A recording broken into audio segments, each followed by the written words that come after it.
जो रूपन कत्याल के साथ हुआ, ये कहाँ हुआ है? एंड उसी मोमेंट आप लोगों को पता चल गया था कि कोई सीरियस इंजरी, किसी 12 घंटे आप निकल चुके हैं शाम से लेकर सुबह तक, और ये 12 घंटे लगभग आपकी जो गर्दन है मोस्ट ऑफ द टाइम नीचे है। हाँ बिल्कुल सर, बिल्कुल। हाँ तो सर पानी तो इन्होंने सर तरसा दिया हमें, पानी के लिए तो मेरे को मुझे अच्छी जो कैप्टन साहब ने लिखा है कि रूपन के लास्ट वर्ड्स थे कि मुझे पानी दे दो।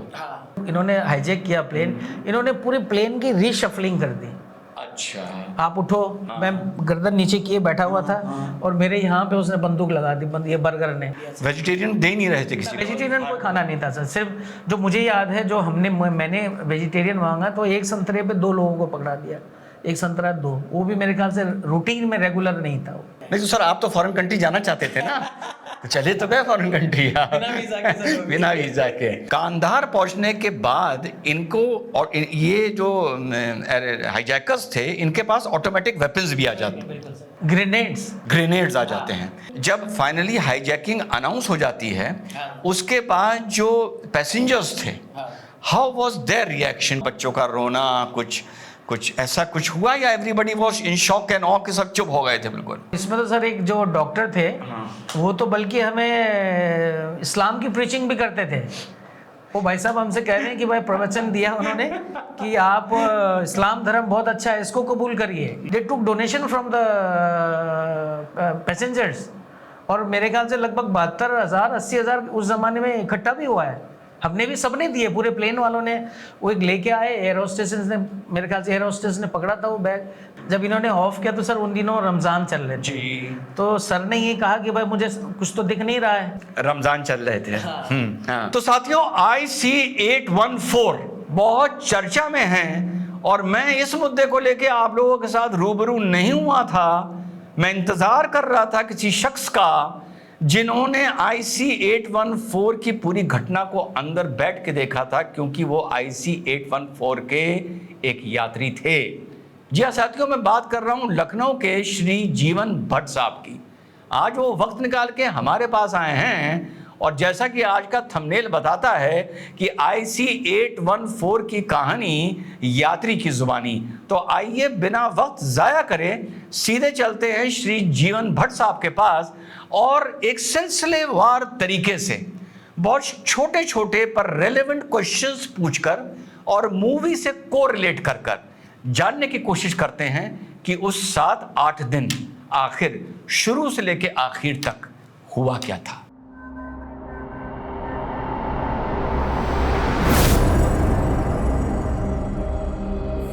तो जीवन भट्ट साहब, thank you so much for sparing time for us, and it is lovely to have you here.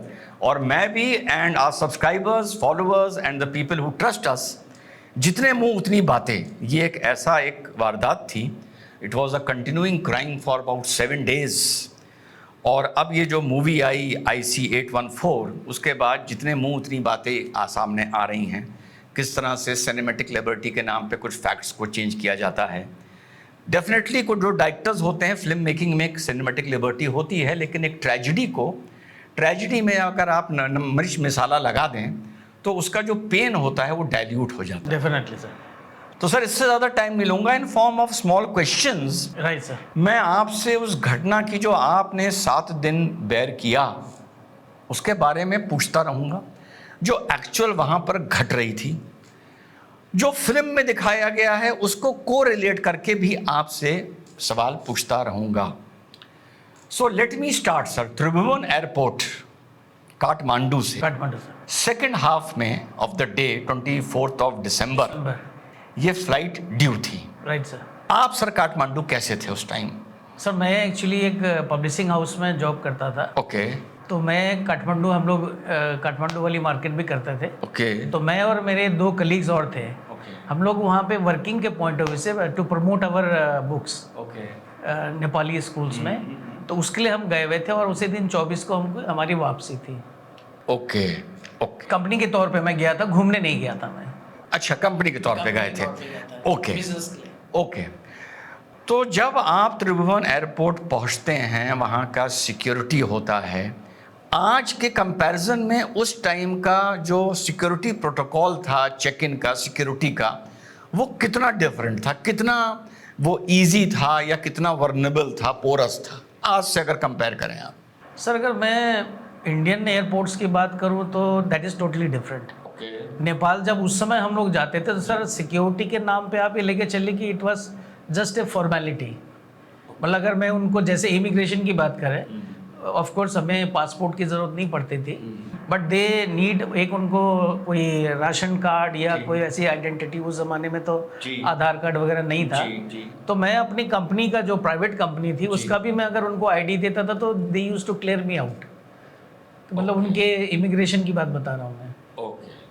और जब आप सिक्योरिटी के लिए आते हैं तो उसमें भी कोई मतलब जस्ट लाइक दैट बैठे हैं तो निकल जाओ, कोई ऐसा वो नहीं था। मतलब कोई ऐसा नहीं कि अगर कोई बच्चा वहाँ से कोई सामान लेके आ रहा है तो कोई उसकी बहुत गहन चेकिंग हो रही है, ऐसा कुछ नहीं होता। ऐसा कुछ नहीं था। ओके सर, जो ये 4 आतंकी थे, 4 या 5 थे, 5 आतंकी थे, रेट्रोस्पेक्ट में जब ये घटना हो जाती है, जब आप इनकी फ्लाइट के अंदर ये हाईजैकिंग स्टार्ट हो जाती है, अभी मैं पहुंचूंगा, राइट। क्या आपने एयरपोर्ट पे रिकलेक्ट किया कि इस आदमी को आपको याद है एयरपोर्ट पे मेरे लेफ्ट में था या लाइन में मेरे आगे था या ये कुछ नर्वस लग रहा था, ऐसी कोई मेमोरी? बिल्कुल, बहुत अच्छे से याद है। उसमें से जिसे सो कॉल्ड बर्गर जो था, इसको हमने देखा था, मैं और मेरे कलीग ने, हमने उसके बारे में डिस्कस भी किया था। एक हिंदी मूवीज में एक विलेन था, ही वॉज वेरी स्मार्ट, तो हमने अनोइंगली कहा था कि ये देखो उसके जैसा दिख रहा है। अब मैं उस विलेन का नाम भूल गया सर, बहुत पुरानी पिक्चर का था। ओके। तो बट जब अंदर पहुंचे तो वो एक्चुअल में मतलब उसको तो उसने तो वो मंकी कैप पहना हुआ था, तो किसी किसी समय जब वो खोलते थे तब हमें कहा कि यार, क्योंकि उसकी जैकेट वगैरह से इमिडिएटली हमने पहचान लिया था कि इज द सेम गाय जो हमने वहाँ देखा था। बाकी जो बर्गर, बाकियों का मुझे हमको बिल्कुल आपको एज अ ग्रुप आपने इनको एयरपोर्ट पे ऑपरेट करते बैठे नहीं देखा। ओके। अब आप लोग फ्लाइट के अंदर जाते हैं। द फ्लाइट वॉज, जो मैंने मूवी में देखा, दैट वॉज 8 सीट रो 242। हाँ, 8 सीट रो थी। ठीक है sir, okay. That is why उसमें 175 के करीब लोग, 180 के लग गए थे, फ्लाइट क्रू अलग था। आप लोग सर लगभग कितने बजे वहाँ से टेक ऑफ करते हैं? फ्लाइट 2 घंटे लेट हो गई थी, तो ये 6 बजे वहाँ से, मतलब जो मुझे लगता है, मैं भी रॉन्ग हूँ, बहुत पुरानी बात हो गई है, मुझे लगा था कि हमने 6 बजे टेक ऑफ किया है वहाँ से। हाँ, लगभग ये भी मूवी में दिखाया है कि थोड़ा लेट है, थोड़ा। और उसका मैं एक बताना चाहूँगा कि जब ये चेक इन और जब बोर्डिंग स्टार्ट हुई थी तो इट वॉज वेरी हेफेजर्ड हुआ था कि भाई जल्दी करो, लेट, क्योंकि बहुत 2 घंटे लेट हो गई थी फ्लाइट। तो जो आपके बोर्डिंग हो रही थी बहुत जल्दबाजी में हो रही थी कि भाई चलिए। सिक्योरिटी पहले हो चुकी थी, सिक्योरिटी ओके सर, हम लोग वो हो गया था। ओके। तो टेक ऑफ करने के बाद जब वो मैसेज आ जाता है कैप्टन का कि अब आप सीट की बेल्ट को खोल सकते हैं, जब प्लेन स्टेबल हो जाता है, you were travelling from Kathmandu to Delhi. कितने आवर की फ्लाइट थी सर ये? 1.5 पौने 2 घंटे। ठीक है सर। कितनी देर बाद आप लोगों को पता चला कि प्लेन हाईजैक हो गया, और हाईजैकिंग को किस तरीके से अनाउंस किया गया? सर जैसे सीट बेल्ट साइन ऑफ हुआ है जी सर, तो उसके तुरंत बाद ही एयर होस्टेसेस ने हमें मील्स और ये देना स्टार्ट किया था, ड्रिंक्स वगैरह देना। तो we were about to start अपना जो खाना या जो भी दिया था, they served us some beer also, जिसने हार्ड ड्रिंक्स लेने थे वो लिए थे। इतने देर में ही मैं बिकॉज जो हमारे कलीग थे, हम 4 वाली सीट पे बैठे हुए थे, बीच वाली सीट थी हमारी। तो ठीक हमारे सामने ही जो शर्मा जी, अनिल शर्मा जी जो फ्लाइट पर्सन थे, जो माई फर्स्ट रिएक्शन हुआ जब मैंने उनकी वहाँ की तरफ देखा तो एक बंदा मंकी कैप पहने हुए उनको रिवॉल्वर टाइप का दिखा रहा था, जो मैंने मूवी में ये सीरीज में देखा था, दैट वाज टोटली डिफरेंट। मेरे को अच्छे से याद है कि शर्मा जी आगे सामने खड़े थे और वो बंदा वहाँ से आया और उसने उनको मंकी कैप पहनी हुई थी और रिवॉल्वर। तो वी टुक इट की, मतलब we didn't took it very seriously कि हमने कहा ये क्या हो रहा है, क्योंकि अब ऐसा एक्सपर्ट तो था नहीं। तो हमें लगा कि जैसे वो क्रिसमस का वीकेंड था, ऐसा कुछ हो रहा होगा। तो वो थोड़ा पीछे होने लगे, तो उसमें थोड़ा सा केओटिक हो रहा था वो। तब तक जैसे इसमें भी दिखाया कि कैप्टन बहुत देर बाद अनाउंस कर रहे हैं कि भाई ये प्लेन है, तो सर आप ये लेके चलिए कि उसके हार्डली मेरे ख्याल से 2 या 3 मिनट में कैप्टन साहब की अनाउंसमेंट हो गई थी कि we have been hijacked. This plane has been, this is captain, आपका कैप्टन है, he was very good in this thing. कहा कि भाई आप लोग परेशान मत होइएगा, you cooperate with them. Captain Saran sir, हाँ देवी सरन, हाँ सर, तो उन्होंने बताया कि भाई कैप्टन ये प्लेन हाईजैक हो गया है, आप लोग परेशान मत होइए, you cooperate with them and सब लोग ठीक ठाक हम लोग घर पहुंचेंगे करके। ओके, जो फिल्म में दिखाया गया है कि वहां पर बट से, पिस्टल के बट से जो फ्लाइट अटेंडेंट्स उनको मारा गया, ये सिर्फ ये तो फिर जैसे मैं कहूँगा कि किसी ने मिर्च मसाला लगाया होगा, अदरवाइज ऐसा कुछ भी नहीं हुआ था कि अनिल शर्मा जी की पिटाई कर दी, पूरा मुंह लाल कर दिया, ऐसा नहीं, ऐसा कुछ नहीं हुआ था। तो रिलेटिवली जैसा फिल्म में दिखाया गया है, हाईजैकिंग वाज रिलेटिवली साइलेंट, हाँ साइलेंट थी, मतलब हाँ पहले इन्होंने साइलेंटली किया। जब देन दे स्टार्टेड कि भाई हमारे पूरे जितने बैगेजेस वगैरह थे सब नीचे गिरा दिए इन्होंने, कैबिन बैगेज, फिर उसका सबको कहा कि अपनी फोल्डिंग टेबल सब नीचे करो, इसको बंद करो, फिर अपने heads down, then they were literally shouting. अच्छा, तो हमें तो ये था कि पहले एक देखा, फिर बाद में पता चला कि पीछे से भी हो रहा है, तो पीछे भी दो ये जो so called Bhola and Shankar ये पीछे थे, ये डॉक्टर साहब जो थे बीच से उठे, burger was in the business class and captain जो चीफ थे इनके, ये दो लोग आगे थे सर, ये दो लोग आगे थे, बिजनेस क्लास पे थे, ये तीन लोग पीछे थे। ओके, हाईजैकिंग से पहले क्या आइल में ये लोग कुछ मूवमेंट कर रहे थे, एक सीट से दूसरे सीट जाना, आपको नहीं ना सब कोऑर्डिनेटेड पहले से था? हाँ पहले से, जो आप ये देखे चले कि दो बंदे बिजनेस क्लास पे, उन्होंने आगे कॉकपिट को हैंडल किया होगा, एक जो डॉक्टर था वो बीच पे था, मतलब जो इन्होंने सिटिंग प्लान्स या बोर्डिंग पास भी लिए थे इस तरीके से लिए थे कि पूरा प्लेन कवर कर लिया था इन्होंने, पूरा प्लेन। तो जैसे मूवी में दिखाया है वो बॉक्सेस एक्सचेंज हो रहे हैं, ऐसा कुछ ना सर, वैसा टू बी वेरी फ्रैंक मैंने तो आपने नहीं देखा। ओके एंड जब फाइनली हाईजैकिंग अनाउंस हो जाती है, उसके बाद जो पैसेंजर्स थे, हाउ वाज देयर रिएक्शन? बच्चों का रोना, कुछ ऐसा कुछ हुआ, या everybody was in shock and awe के सब चुप हो गए थे बिल्कुल? मतलब सब, मतलब मरमरिंग जरूर हुई थी उसमें, बट ऐसा बहुत चिल्लाना विल्लाना तो मेरे को बहुत याद नहीं आ रहा है कि ऐसा कोई बहुत चिल्लाना हुआ हो। जब ये थोड़ा सा वायलेंट भी हुए थे कुछ लोग, जैसे कि भाई how can you do this type का कुछ बातें हुई थी, मतलब हम लोग तो बीच में थे, तो मुझे मतलब हमें लगा कि आगे इन्होंने किसी के साथ फिजिकल भी हुए ये लोग, किसी को इन्होंने शायद मारा भी था आगे वाले, कि भाई किसी ने ऑब्जेक्ट किया था उसी दौरान, तो तब शायद मेरे को, मतलब देखा नहीं मैंने अपने सामने, लेकिन सुना था कि किसी को इन्होंने फिजिकल होके मारा भी है आगे। हाँ, लेकिन बहुत ऐसा सीन, क्योंकि ये इतने उससे क्या था कि everybody was in A shock कि ये क्या हो गया करके, तो उसके चलते फिर ऐसा भी नहीं हुआ कि कोई खड़े हो गए या फिर दे स्टार्टेड शाउटिंग, चिल्लाना शुरू किया इन्होंने, तो उससे फिर एक खौफ अपने आप ही आ जाता है कि भाई हाईजैक हो गया। फिर जब कैप्टन साहब का भी अनाउंसमेंट हो गई तो ये हुआ कि यार हाईजैक हो गया, तो मतलब दैट वाज, मैं अपनी बात सही मतलब आपको सुन के बड़ी हैरानी होगी कि जब फर्स्ट मैंने सुना था, I was so excited, I was not scared, मैं एक्साइटेड हो गया कि यार हाईजैकिंग, क्योंकि मैंने वो पिक्चरों में और इसमें देखी हुई थी, तो आई स्टार्टेड कि भाई ये अब हाईजैक करके प्लेन को कहाँ ले जाएंगे, अपने लाइफ की उसकी कोई चिंता नहीं, it was just for I know, समझ, हाँ आई नो। तो मुझे लगा कि आई स्टार्टेड ड्रीमिंग कि भाई अच्छा okay, they will take us to very nice place, फिर 2-3 दिन बाद छूट के आ जाएंगे, लेकिन जब ये बहुत ही रूड होने लगे तो तब लगा कि वो नो बॉस, ये तो सब गड़बड़ हो गई है, खाने की प्लेटें नीचे फेंक दो, टेबल बंद करो, आंखें वो नीचे झुक जाओ, कोई ऊपर नहीं देखेगा, नहीं तो गोली मार देंगे, आंखों में गोली मार देंगे, तो वो थोड़ा सा फिर स्केरी हो गया। फिर वो जो मोमेंट्री मुझे एक्साइटमेंट थी वो इट टर्न्ड इनटू ट्रेजेडी और डर लग गया, फियर हो गया सर, एंड फियर हो गया। उसके बाद आप लोग अमृतसर लैंड करते हैं by evening, late evening. Actually हमें ये तो जैसे थ्रू दिस आपके इससे पता चलता है कि हमें तो सिर्फ ये था कि इमीडिएटली इन्होंने हमारे सारे, जो कि कैप्टन सर ने हमें ये भी बताया था, उन्होंने एक चीज़ जरूर अच्छी दिखाई थी इसमें, कि कैप्टन सर ने ये ज़रूर बताया था कि भाई पैसेंजर्स आप लोग जो ट्रैवल कर रहे हैं अपने राइट साइड में देखिए, आपको हिमालयाज नज़र आ रहे हैं, ये उन्होंने ज़रूर कहा था। और हम लोग आउट ऑफ क्यूरियोसिटी, क्योंकि हम बीच में थे तो हम झांकने की कोशिश कर रहे थे कि भाई हम हिमालय की तरफ देखें, तो वो एक उन्होंने बताया था। उसके बाद फिर इन्होंने सर सारे विंडोज बंद कर, हाँ विंडोज बंद कर दिया, तो फिर हमें सिर्फ प्लेन उड़ने का लग रहा था, and I was definitely calculating the time कि हम इतने देर में, अब वो इनोसेंस होती है सर, तो मैं मुझे फिर भी यही लग रहा था कि हम दिल्ली ही जा रहे हैं, मतलब मेरे दिमाग में ये चीज़ आ रही थी कि हम we are flying to Delhi.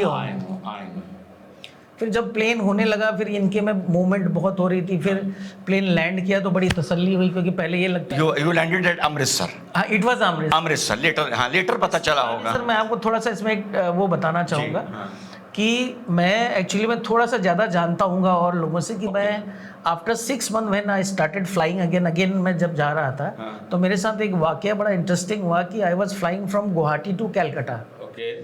तो that was the first flight. मैं यहाँ से ट्रेन से गया था, फिर मेरे को वहाँ से कैलकाटा टू लखनऊ की फ़्लाइट लेनी थी। तो जब मैं एयरपोर्ट में पहुँचा सर, तो इंडियन एयरलाइंस ही थी।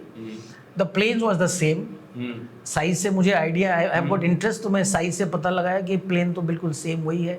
एयरबस 310 थी मेरे ख्याल से।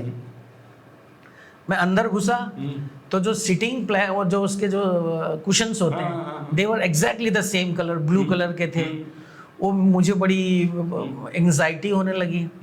फिर मैं बैठा, चलो कोई बात नहीं, ठीक है। तब उसमें फिर तब तक पता चलता था कि भाई एयर मार्शल्स भी बैठते हैं, बट फर्स्ट टाइम मैं अपने अगल बगल देखने लगा कि यार कोई इस टाइप का संदिग्ध आदमी ना दिखे आउट ऑफ इसके मतलब डर के वजह से। और चलो हो गया सर, सीट बेल्ट हो गए, सब कुछ। जो सबसे इंटरेस्टिंग पार्ट क्या हुआ है कि जब अनाउंसमेंट हुई तो the same captain was flying that plane. This is captain Devi Sarang flying, welcomes you on board. पता नहीं जो आईसी में भूल गया उसका नाम। तो हम इतनी देर में पहुंचेंगे, तो मेरे तो सर रोंगटे खड़े हो गए। Did you meet the captain? हाँ, बताने जा रहा हूँ। तो इमीडिएटली आई वाज सो हाँ क्या करूँ हुई। तो मैंने एयर होस्टेस को बुलाया। आई टोल्ड हर कि यस सर, मैंने कहा I just want to see the captain.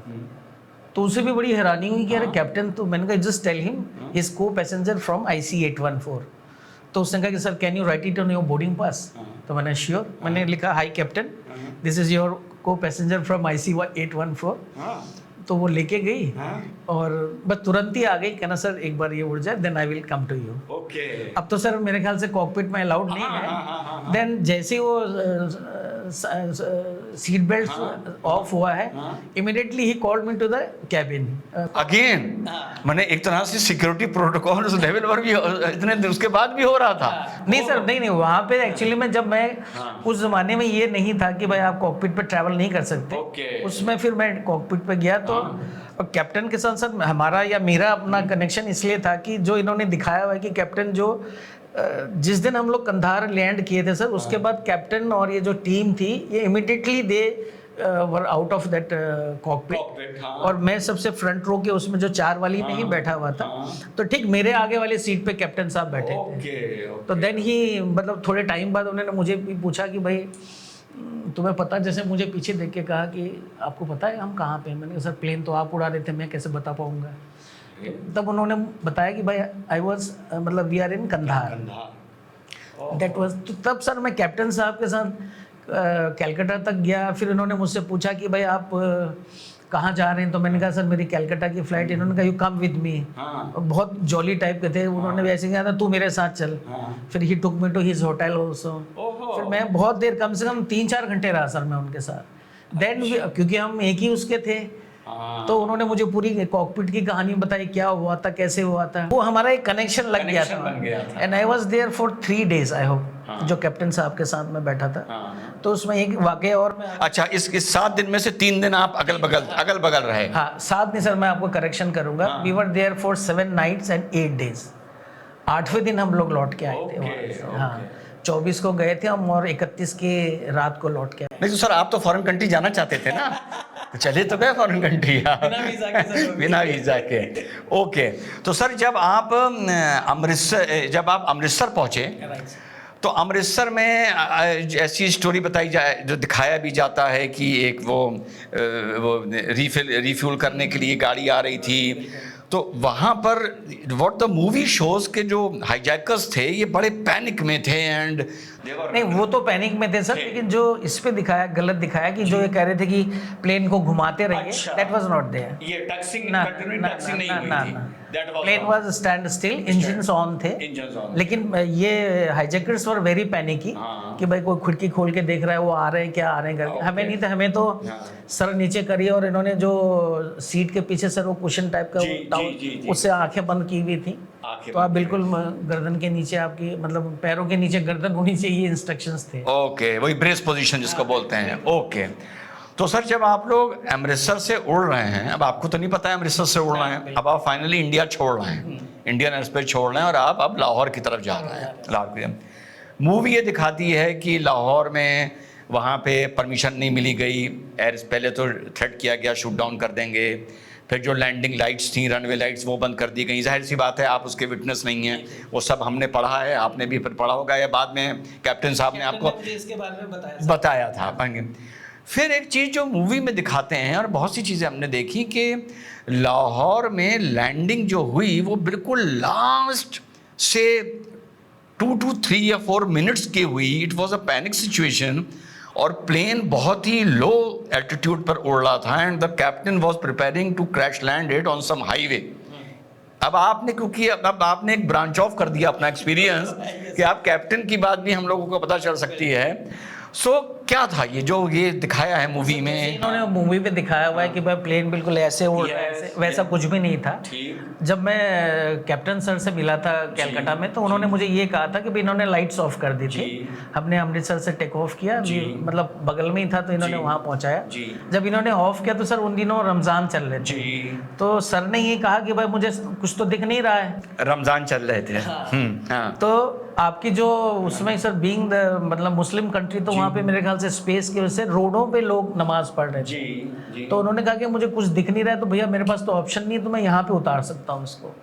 तो देन इन्होंने रनवे की लाइट्स ऑन की और लाहौर में सर मतलब हम बहुत ज़्यादा देर नहीं रुके, मतलब उतरा प्लेन, हमें तो इंजन ही सुनाई दे रहा था और hardly I hope it took around 15 to 20 minutes, again it was running, आपका टेक ऑफ कर गया।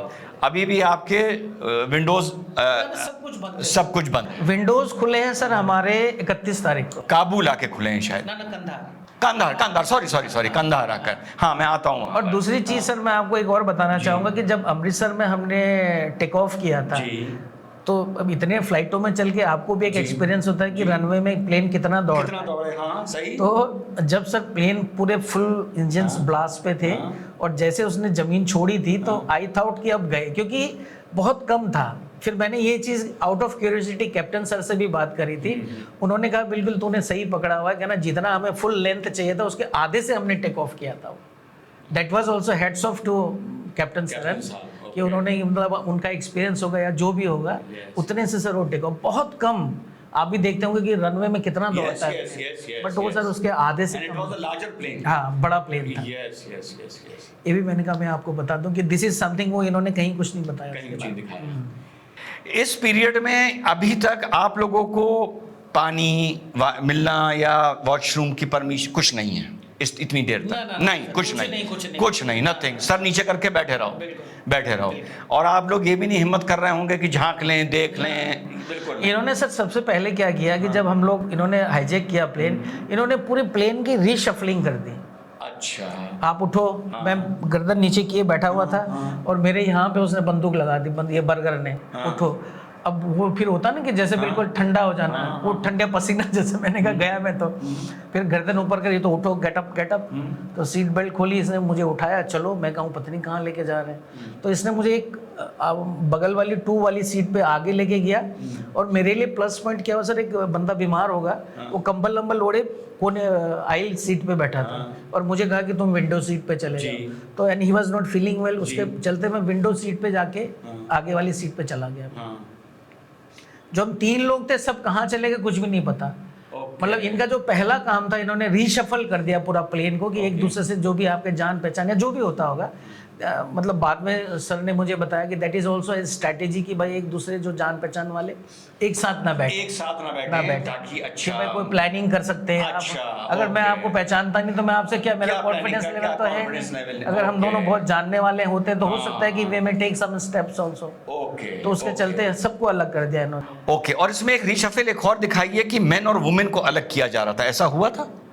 सर मैन वोमेन का तो मैं, अब हो सकता है कि लेडीज़ों को वैसे किया था, लेकिन मतलब मेन था कि जो बंदा जहाँ बैठा था एक को उठाया, उसको साइड कर दिया, फिर दूसरे को ऐसे करके उन्होंने रीशफलिंग कर दी थी पूरे प्लेन की। फिर मूवी में ये भी दिखाया गया है कि जो स्लिंग हैंडकफ्स हैं वो लोगों को करे गए। नहीं सर वैसा नहीं था। वैसा, क्योंकि मैंने भी इतना फॉलो किया था, एक चीज मैंने कहीं सुनी नहीं थी कि स्लिंग हैंडकफ्स। हाँ, उस पे भी लेके गए थे, ये रैंडम किया था सर इन्होंने, जो बिजनेस क्लास पे लेके गए थे इन्होंने बिल्कुल अलग तरीके से दिखाया।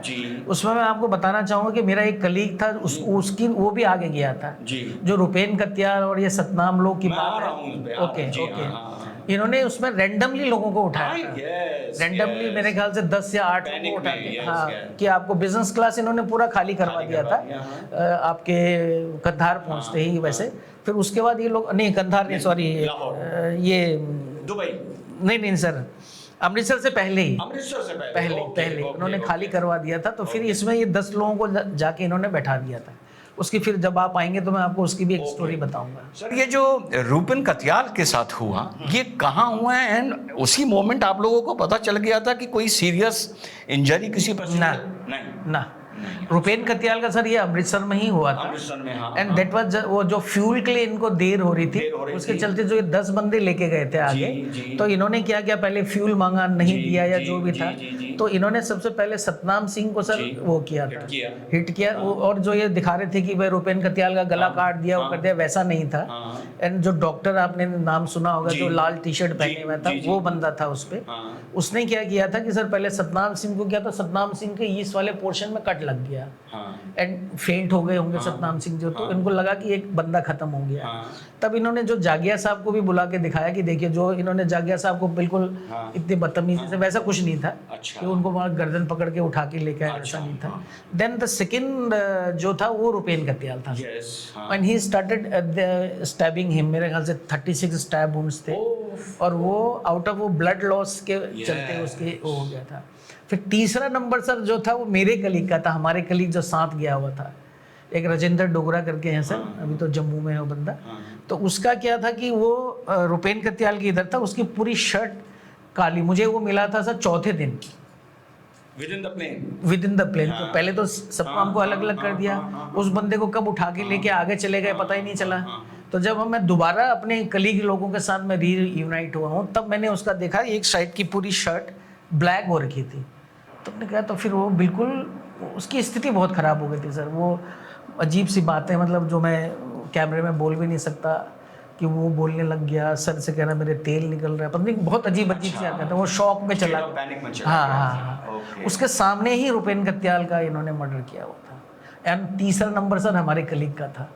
अब उसकी किस्मत देखिए सर, ये क्या कर रहे थे, इसमें तो इन्होंने पता नहीं क्या दिखाया है, इसमें ये उल्टी गिनती करते थे, 10, 9, 8, 7, देन दे स्टार्टेड स्टैबिंग। तो ये जो हमारा कलीग था, इसके एक ही बेटा था, वो भी अनफॉर्चुनेटली ही इज नो मोर। तो इसने कहा कि मेरा एक ही, तो दे स्लैप्ड हिम। हमारे कलीग को थप्पड़ मारा कि भैया हम भी एक ही अपने उसके हैं। कह रहा मौत से काहे के लिए तुम डरते हो, ये डरते हो। तो उसके में भी मेरे ख्याल से 3 या 4 तक की गिनती पहुंच गई। तब तक ये जो मूवमेंट हुई है, तो ये घबरा गए। फिर जब वो पेट्रोल का ब्राउसर आने लगा, फिर उन्होंने कहा नहीं, टेक ऑफ करो। जब कैप्टन से कहा इसमें उड़ा होता। ये भी एक जो रुपेन कत्याल को अमृतसर में ही मारा गया सर, और वो भी just because of the fuel, तेल चाहिए था। हाँ, क्योंकि मैंने पढ़ा था कि वो कहीं बदतमीजी कर रहा था। नहीं लड़ रहा था, नहीं बिल्कुल नहीं है। यस ऐसा कुछ नहीं था। फिर लाहौर से भी, लाहौर कितनी देर रुके? लाहौर तो सर मेरे ख्याल से जितने देर इन्होंने तेल भरा, उसके बाद टेक ऑफ हो गए। और रूपेन को वहाँ डिबोर्ड करने की परमिशन भी नहीं मिली, जो नहीं, कुछ नहीं मिले। हाँ, नहीं मिली। उसके बाद अब जो काबुल है, कांधार है, वो मना कर देता है कि हमारे पास नाइट लैंडिंग फैसिलिटी नहीं है। सो देन अब आप लोग दुबई जाते हैं।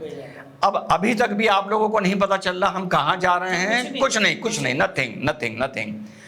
अब तो आप लोगों को शायद घड़ी में तो वक्त देख रहे होंगे, खिड़की तो खुल नहीं सकती, तो रात और दिन का भी फर्क नहीं पता चल रहा होगा दिमाग। ठीक है, अब दुबई में डिबोर्ड होते हैं कुछ लेडीज जैसे हम मतलब दोबारा लैंड होते हैं सर, ये नहीं मालूम था दुबई था तिबारा, तो वो बड़ा केओटिक था। ओके। कि उसमें से जैसे बहुत सारे लेडीज को बच्चों को उतारे, तो उसमें प्लेन में बहुत केओस था। जैसे एक लेडीज मुझे अच्छे से याद है, उसका हस्बैंड यही था, तो वो जाना नहीं, उतरना नहीं चाह रही थी। वो दिखाया गया है शायद। मैं बगल वाले ही प्लेन में, सॉरी सीट पे, वो जो विंडो सीट पे ही बैठा हुआ था। आगे था तो मैं ये नीचे करके जो सीट के गैप से उसमें से देख रहा था, मतलब क्योंकि उसमें मुझे मालूम था कि इनका ध्यान हमारे तरफ नहीं है, उतारने में था। एक लेडी का बेचारी का पर्स छूट गया, तो उसके लिए बोलने लगा, तो उस पर वो बड़ा नाराज हो गया कि तुम्हारे जान बच रही है, तुम पर्स के पीछे पड़ी हो। किसी का ऐसा कुछ, मतलब उसका वो वाला सीन बहुत होता जब जबरदस्ती बच्चों को और लेडीजों को उतार रहे थे। सारी लेडीज उतार दी गई थी? नहीं सर, सारी तो नहीं, बहुत लेडीज बची हुई थी।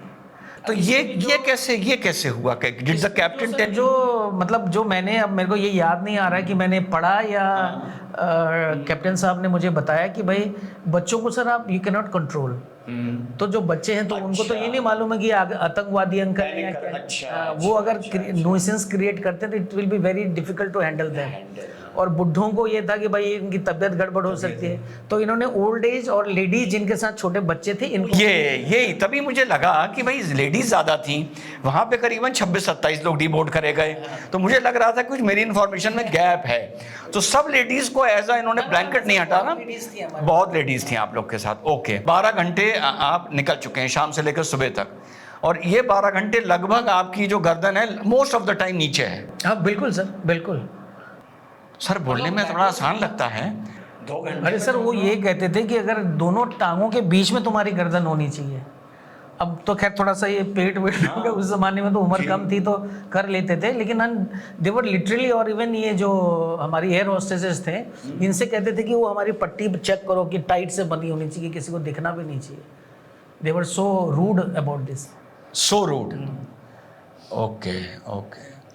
तो सर फिर आप लोग दुबई से एक एयरपोर्ट से उड़ते हैं, मतलब फिर इंजन तेज होता है। मैं अपनी बताऊं सर, औरों की तो नहीं कह सकता। जैसे प्लेन लैंड करता था तो बड़ी तसल्ली होती थी, चलो थैंक गॉड प्लेन जमीन पे है, और कहीं नहीं पता नहीं कहाँ है वो नहीं आइडिया था सर। लेकिन जैसे टेक ऑफ करने लगता था फिर जान निकल जाती थी कि क्योंकि ऊपर जाने के बाद तो कुछ भी हो सकता है। तो अभी तक पानी एंड वॉशरूम एंड ऑल आप लोग नहीं जा पाए? कुछ नहीं सर, कहाँ पानी वानी वॉशरूम कुछ नहीं ना। अब आप लोग सुबह लगभग वहाँ दुबई से उड़ते हैं, बाद में पड़ा था 4 बजे, वही 4 बजे उड़े, तो यहाँ पे 7 करीबन 2-2.5 घंटे में आप लोग कंधार पहुँच जाते हैं। इस पीरियड में जितना भी आपको याद है, उनके पास जो वेपन्स थे वो हैंडगन्स थी, पिस्टल्स थी। हाँ सर, पिस्टल्स थी और चाकू थे। ठीक। जब हम लोगों ने तब भी पढ़ा था और मूवी में भी देखा, कांधार पहुंचने के बाद इनको, और ये जो हाईजैकर्स थे इनके पास ऑटोमेटिक वेपन्स भी आ जाते हैं, ग्रेनेड्स आ जाते हैं।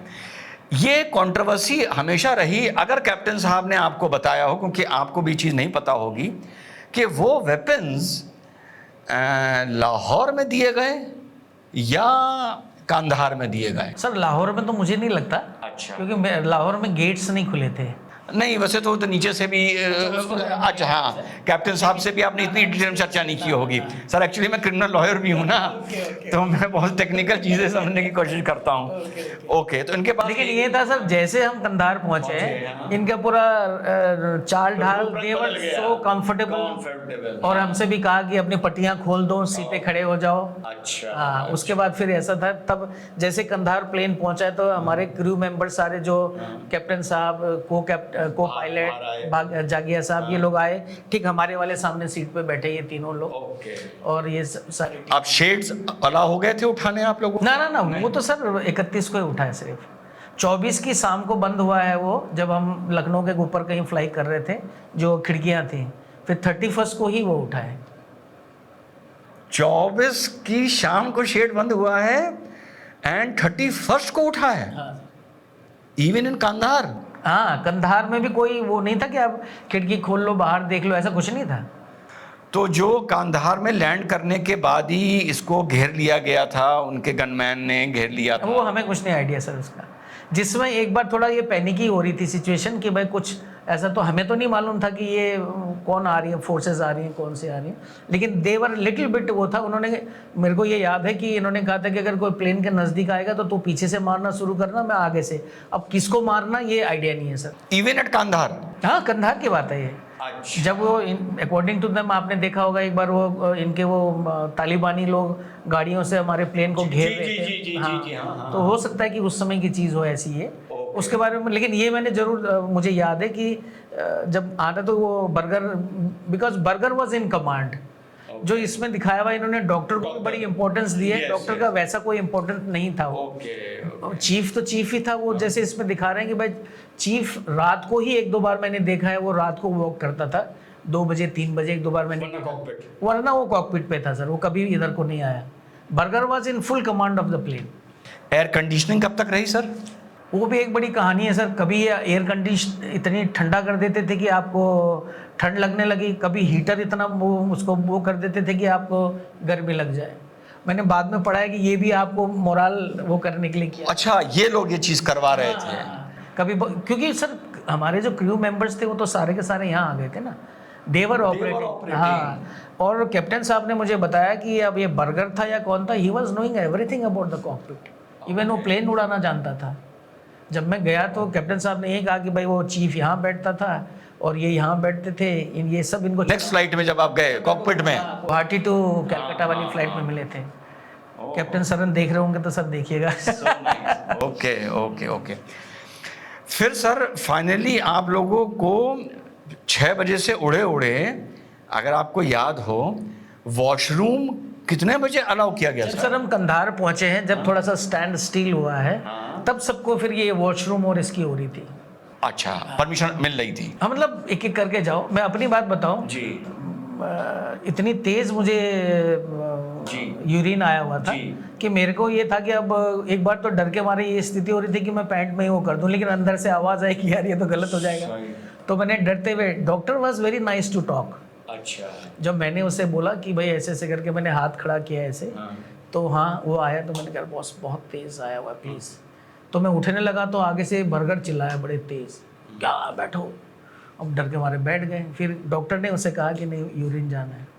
तो फिर आई वेंट देयर, तो वहाँ पे 2 लोग और थे मेरे से पहले। फिर आई बड़े लिटरली टिल माई लास्ट वो मैंने पूरा वो किया कि हाँ पूरा क्लियर किया। फिर पीछे लोग थे, आस्ते आस्ते देने लगे थे ये मेरे ख्याल से पहले। उसके बाद तो सर बात की स्थिति में, क्योंकि मुझे मालूम था कि अगर आप करोगे तो फिर आपको क्या कहेंगे, टॉयलेट भी जाना पड़ेगा। एग्जैक्टली। तो लोग अवॉइड भी कर रहे होंगे पानी एंड खाना। तो सर पानी तो इन्होंने सर तरसा दिया हमें पानी के लिए। तो मेरे को मुझे अच्छी जो कैप्टन साहब ने लिखा है कि रूपन के लास्ट वर्ड्स थे कि मुझे पानी दे दो। खाने का जो दिखाया सर, वेज और नॉन वेज का क्या कुछ नहीं? अच्छा, इन्होंने खाना दिया। खाना भी मेरे ख्याल से सर मेरे को 3-4 बार ऐसा कुछ हुआ होगा। ऐसा नहीं कि एवरीडे ऐसा खाना देते थे। जो इनकी कोई जो रोटी होती है बड़ी सी, उसके बीच में कोई बड़ा सा ये मीट का वो डालते थे। तो मैं तो नहीं लिया उसको, तो वो फोल्ड करके एक दे देते। अब जो नॉन वेज नहीं खाता उसको क्या, एक संतरा पकड़ा दिया, 2 लोग खा लो। सर मेरे ख्याल से 8 दिन में मैंने 2 संतरे खाए होंगे बस। जब हमारा प्लेन पहुंचा था उस दिन, जो हमें लेने आया था, उस दिन फिर हमने भरपेट, मैंने तो भरपेट के उसी में, उन्होंने बढ़िया से खाना, दाल चावल वगैरह सब ये लेके आए हुए थे हमारे इंडिया से। वेजिटेरियन दे नहीं रहे थे किसी को? वेजिटेरियन कोई खाना नहीं था सर। सिर्फ जो मुझे याद है, जो मैंने वेजिटेरियन मांगा तो 1 संतरे पे 2 लोगों को पकड़ा दिया। 1 संतरा 2, वो भी मेरे ख्याल से रूटीन में रेगुलर नहीं था वो। मूवी में तो बहुत अच्छे दिखाए था। हाँ, वैसा कुछ नहीं था। बड़ी मदद करते हुए दिखाए गए। ऐसा कुछ नहीं था। ओके। खाना भी नहीं था कि रेगुलर दो। पानी तो खाने की तो टू बी वेरी फ्रैंक बोलूँ सर, मैं मुझे भूख तो ऐसी नहीं लगी, लेकिन पानी प्यास बहुत लगी थी, जिसके लिए मेरे को आज भी याद है। मैं क्या कर, बेसिकली सर मैं पहाड़ों से, तो हमारे यहाँ नदियाँ भी बड़ी क्रिस्टल क्लियर होती है। तो वो नदियाँ याद आती थी, बिस्लरी की बोतल याद आती थी कि यार वो पानी मिलता तो मैं एक कितना पी जाता। इतनी भयंकर प्यास लगती थी सर। तो पानी नहीं मिलता था? नहीं, पानी। अरे भैया 40 किलोमीटर दूर दरिया से भेजा हुआ है आदमी, वो आएगा तो आपको देंगे, पानी देंगे। मतलब फिर बाद में तो थोड़ा सा ये हो गया कि भाई रिक्वेस्ट करते थे कि भाई पानी को। पूरे 6 दिन एसी चलता रहा, of and on? Of and on चलता रहा सर, क्योंकि फ्यूल था तो रिफ्यूल। अच्छा, चलता रहा एसी पूरा आपके जो 8 दिन था पूरा चलता रहा सर। अंदर प्लेन की क्या, जो एक जाहिर सी बात है, कॉमन सेंस से अगर मूवी ना भी देखते, स्मेल, स्मेल का सर जो टॉयलेट का प्रॉब्लम थी, जो इन्होंने दिखाया ये तो थोड़ा ज़्यादा कर दिया था। बट टॉयलेट वाज वेरी, मतलब लोग गए तो सब जैसे वो चोक हो गया तो लोगों ने बाहर ही कर दिया और वो पूरा बह के फिर बाहर आने लगा। ये नहीं कि शिट बाहर आ रही थी, मतलब पेशाब वगैरह पूरा बाहर आ रहा था। तो फिर वो आगे जो पीछे के पर्दे थे वो तोड़ के उसको डाला गया। उसके ऊपर और प्रॉब्लम क्या होगी, लोग काठमांडू से आ रहे थे तो सबके पास वो डीओ वगैरह खूब खरीद के लाए होंगे, तो वो डाल दिया तो वो और गंदा हो गया। प्लेन खुला तो था नहीं, तो उसके चलते वो थोड़ा सा, वो आप ये समझ के चले जो गंध है मेरे अंदर सर कम से कम 6 महीने रही है। वो मैं चोक हो गया था, वो गला मेरा ठंडा गर्म ठंडे गर्म की वजह से, तो मेरे कफ जम गई थी, तो मुझे वो स्मेल 5 महीने तक लगती थी, वो प्लेन के अंदर की गंध। मतलब दैट वाज बहुत ही अनहाइजीनिक कंडीशन था वो वाला। एक जगह तो इसमें अंताक्षरी खेलते हुए भी दिखाया है सर। था। अच्छा, तभी मैंने कहा कि हाँ, नहीं थी। बीच में क्या करते थे कि जैसे ये बर्गर ही था main, he was the king pin. तो बीच में ये जो माहौल को करने के लिए कि भाई चलो आप लोग बहुत उदास हो, चलो अंताक्षरी खेलो, कोई चुटकुला सुनाओ, कोई कुछ करो, इस टाइप की चीजें करते हैं सर। ये एक स्ट्रेटेजी भी होती है, हमने पढ़ी है। ये स्ट्रेटेजी होती है जिसको ये लोग चाहते हैं टू एक स्टॉकहोम सिंड्रोम। एग्जैक्टली। ये जानबूझ के अच्छा अपने को पोर्ट्रे करते हैं ताकि होस्टेज बाहर जाके आपका नैरेटिव सेट करे। आप जो ये स्टॉकहोम सिंड्रोम करें, एग्जैक्टली सर, प्लेन में लगभग सब लोगों को हुआ था। इन लोगों ने क्या किया कि हम लोगों को बताया, बहुत सारे लोग थे, हम लोग इनके फेवर में बात करने लग गए थे कि भाई एक हमारे करोल बाग के कोई बंदे थे, आई फॉरगेटिंग हिज नेम, अब तो बहुत पुरानी बात, उन्होंने कहा नहीं, as soon as I reach India में आपके उस पैम्पलेट्स छाप के पूरे इंडिया में बंटवाऊंगा। कि ये हमसे ये कहते थे कि आपके फोर्सेस ने हमारे कश्मीरियों के ऊपर कितना अत्याचार किया, हमारी बहन बेटियों की इज्जत लूटी, कर हम भी कर सकते हैं लेकिन हम नहीं करेंगे बिकॉज हम अच्छे लोग हैं। Yes, narrative, yes.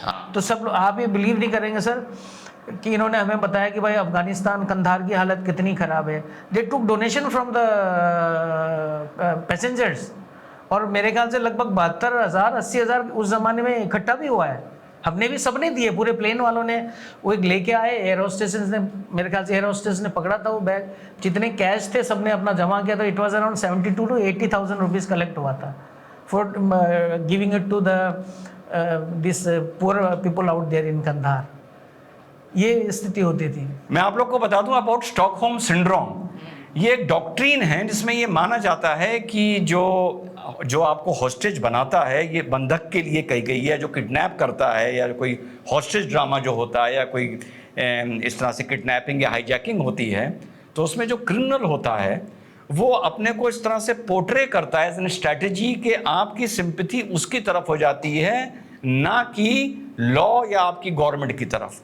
और ये माना गया है साथियों कि बहुत से इसमें केसेस हुए हैं कि जिन लोगों ने सफ़र किया बिकॉज ऑफ हाईजैकिंग और हॉस्टेज ड्रामा एंड ऑल, वो लोग बाहर निकल के उन्हीं हाईजैकर्स और क्रिमिनल्स का नैरेटिव बोलने लगते हैं। And this is universal human phenomena, जिसका मैंने अभी जीवन सर से उसका जिक्र किया। एंड सी एग्जैक्टली ये वही चीज़ बता रहे हैं जो मूवी में नहीं दिखाई गई, कि आदमी उनको अप्रिशिएट करने लगता है एंड इस तरह से उसका बॉडी क्लॉक या उसका सोचने का तरीका, नैरेटिव उसके दिमाग में वो लोग ओवरवेल्म कर जाते हैं।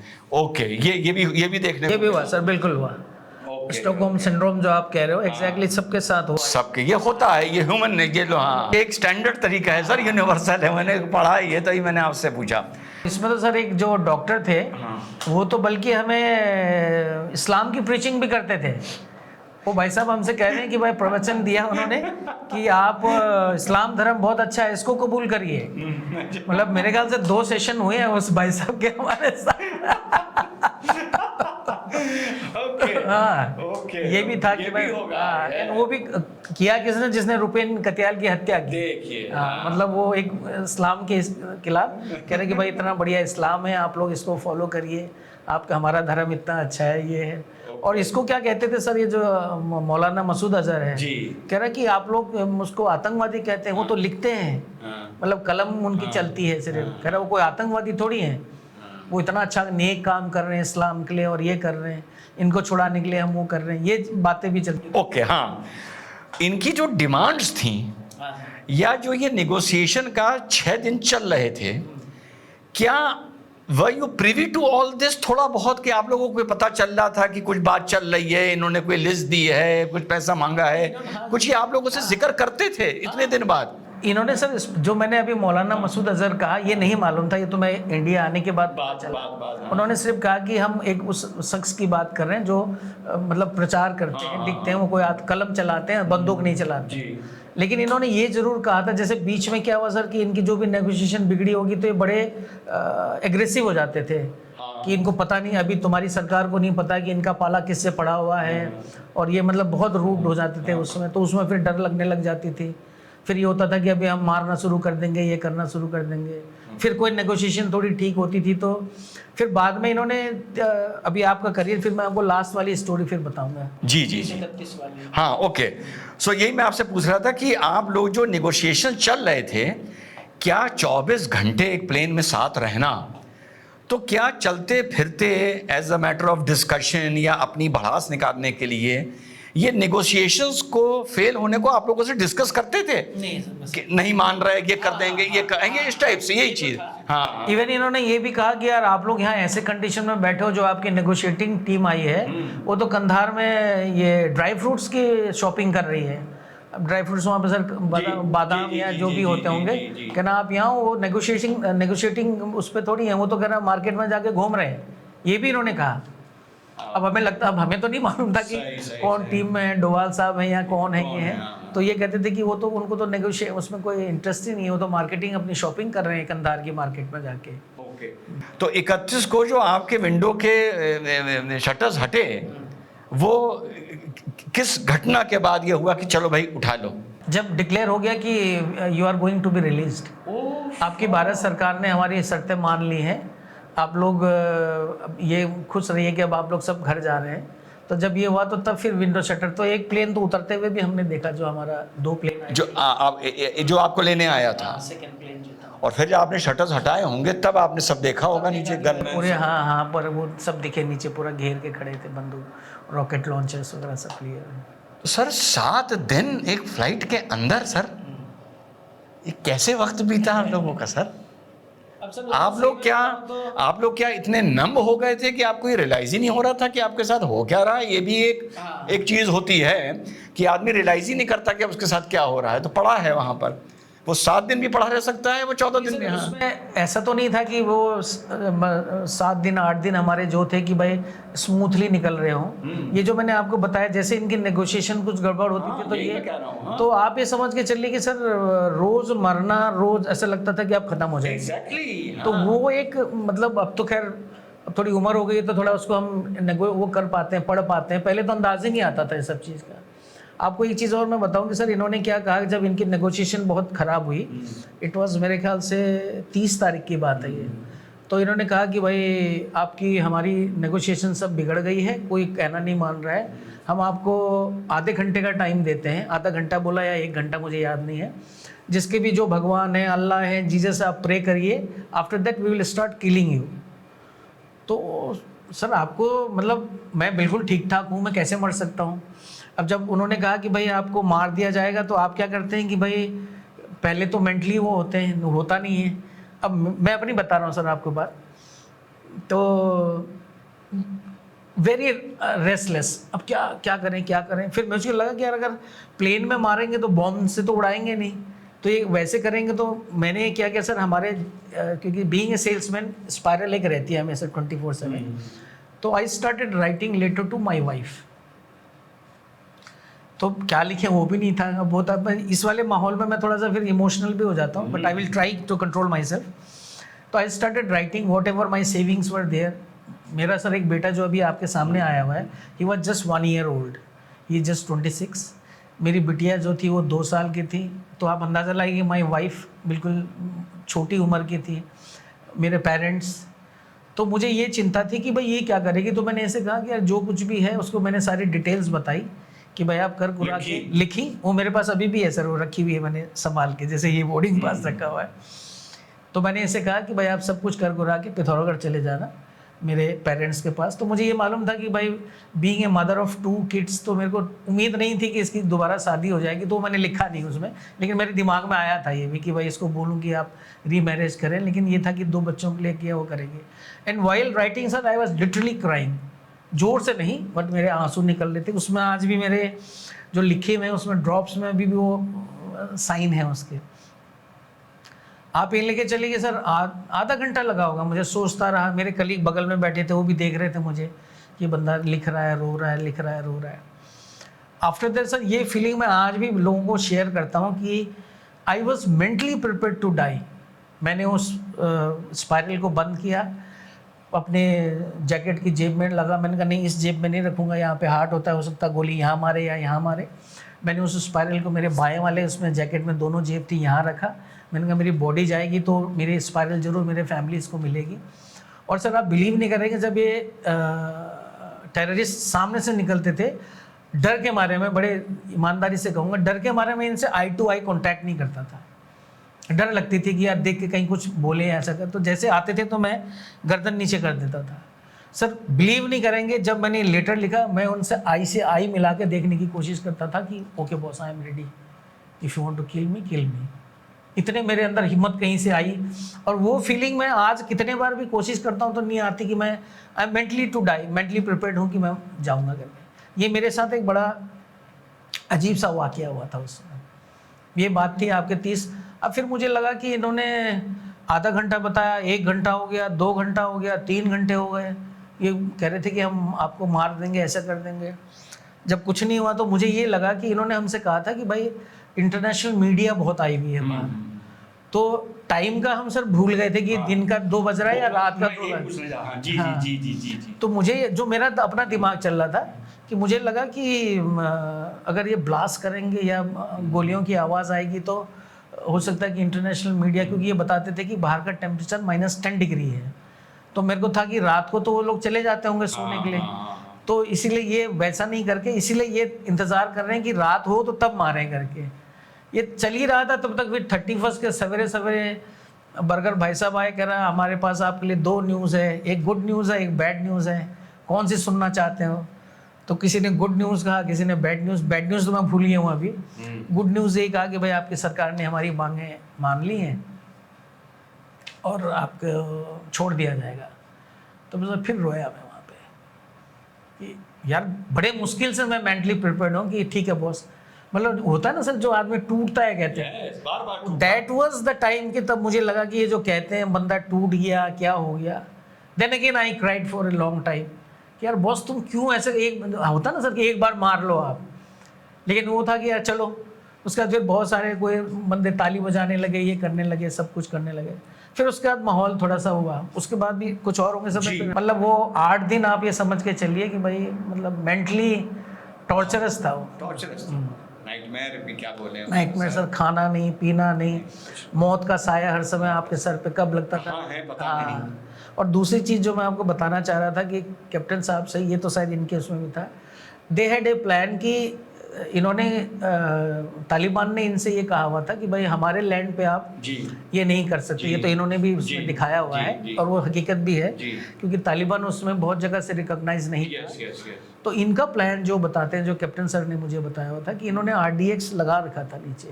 31 वाज द डेडलाइन, और 31 के बाद अगर नहीं होता तो they will took the plane to the Arabian sea, तो वहाँ ब्लास्ट कर देंगे करके। ये इनका लास्ट वो था। अब इसमें कितनी सच्चाई है वो मैं नहीं कह सकता, बट जस्ट सर ने मुझे, कैप्टन सर ने बताया था कि इनका ये प्लान था लास्ट में। कि 1-2 चीज़ें जो मेरे जहन में हैं कि इस फ्लाइट में there was some bearded Muslims also travelling beside the hijackers.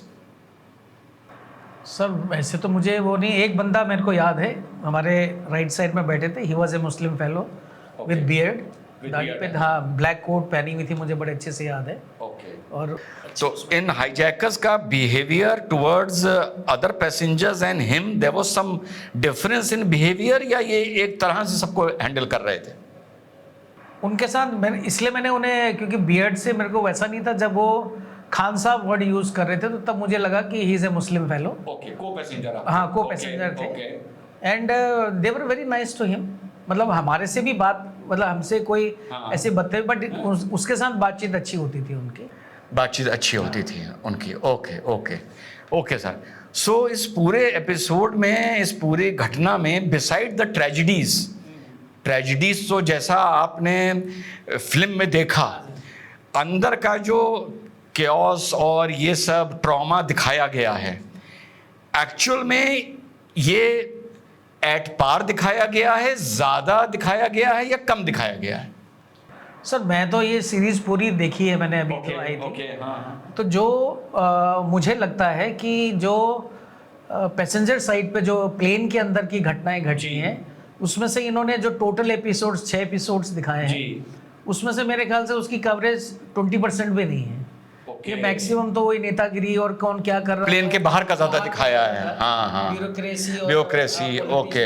अंदर वाली घटनाएं, और जो अंदर वाली भी घटनाएं इन्होंने दिखाई हैं, तो उसमें से भी मुझे लगता है कि सर 20-25% ही सही है। बाकी तो जैसे वो अंताक्षरी वाला ठीक था, अंताक्षरी हुई थी वहाँ पे, लेकिन जैसे वो कैप्टन ने टॉयलेट का वो साफ करने चले गए, दैट वाज ऑल फेक। एक आध चीज मैं वो वाला आपको बता देता हूँ कि एक बड़ा इंटरेस्टिंग वाकया हुआ था।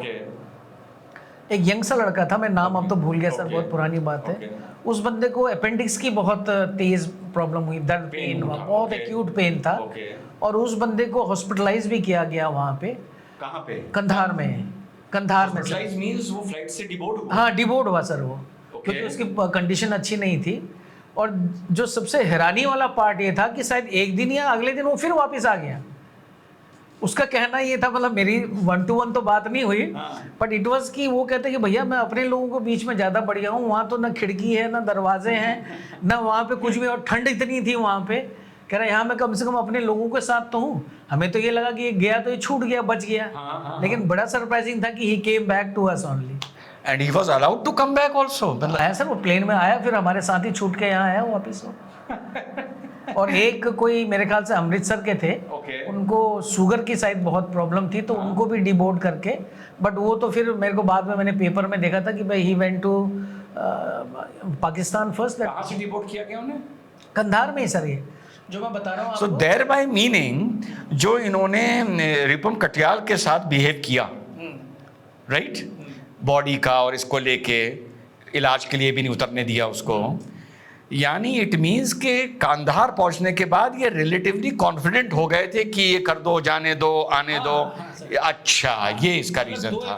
जो 2 चीज मुझे अच्छे से याद है, एक तो जो बंदा गया अपेंडिक्स की प्रॉब्लम से, देन ही केम बैक, और एक ये जो मतलब he was a senior person, वो जिनको शुगर की बहुत प्रॉब्लम हो गई थी, तो उनको उतारा गया। तो फिर उनको जो ट्रीटमेंट के लिए शायद वो सुनने में आया था कि वहाँ से वो कंधार से शायद वो पाकिस्तान की कोई फ्लाइट पकड़ी, फिर पाकिस्तान से वो फिर इंडिया आ गए थे। ओके, तो जब आप लोग वापस, फाइनली मैं कंक्लूड करता हूँ, तो जब आप लोग वापस लौटे हैं, दिल्ली पे आप लोग लैंड करें, तो इस पीरियड तक आप लोगों को ज़माने में इतना, ये तो ये मोबाइल्स तो इतने थे नहीं कि आप सब अपडेट ले लें, है ना?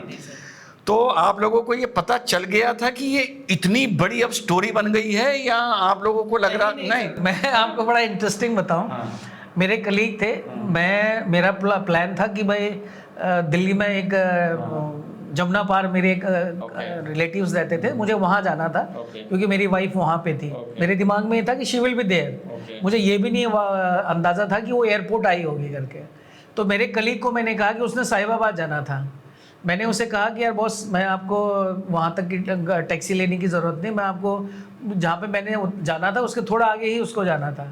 तो मैंने कहा कि तू टैक्सी मत लेना, मेरे साथ ही चलना, मैं तेरे को आगे तक वहाँ छोड़ दूँगा। फ्लाइट में बात हो रही है? ये फ्लाइट में बात हो रही है। और उसके बाद जैसे हम सर वहाँ पे और बे पे पहुँचे हैं, तो बाहर से बड़ी तेज़ फ्लैश लाइट्स चलने लगी। तो आउट ऑफ क्यूरियोसिटी बाहर देखा, तो बिल्कुल तब अंदाज़ा आया कि भाई ये तो एक बहुत बड़ा इवेंट हो गया। मतलब हमारे लिए तो हुआ ही हुआ था, लेकिन मतलब इट वाज माय इनोसेंस बोलो, या मेरे को नहीं जानकारी थी इस चीज़ के बारे में कि बाहर मीडिया के लिए एक प्लेटफॉर्म बनाया गया था। मेरे ख्याल से वहाँ 100-200 मीडिया वाले अलग खड़े थे, और हमारे वो नेताजी शरद यादव जी और एक जोशी जी थे, मनोहर जोशी, महाराष्ट्र वाले, वो बिल्कुल वहीं पे खड़े थे आपका स्वागत करने के लिए।